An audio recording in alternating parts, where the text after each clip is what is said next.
Image sensors on modern cameras are extremely light sensitive. This can present problems in bright light.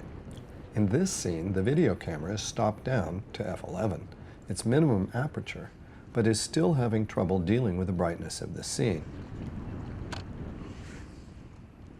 Putting in the first level of ND filter, ND4 or ND.6 depending on the system you use, cuts the light to 1/4 of its original amount, the equivalent of 2 f-stops. This gives an acceptable exposure, but there are still hot spots. A second setting on this camera cuts the light to 1/16 of its original, or 4 stops. Now we're actually underexposed and can open up slightly to f6.8. Most lenses are better when not used at the extremes of their aperture range.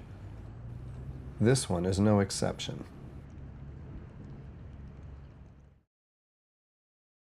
Another important use of ND filters is to control depth of field. Here we're filming a scene with a DSLR using a prime lens.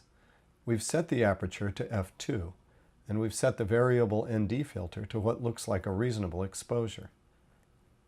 The resulting image has a very narrow depth of field. Only the tulips in the foreground are in focus. Now let's stop down to an f4 aperture. Again, we have to turn the ND filter to give the proper exposure. The result is an image with a slightly deeper depth of field.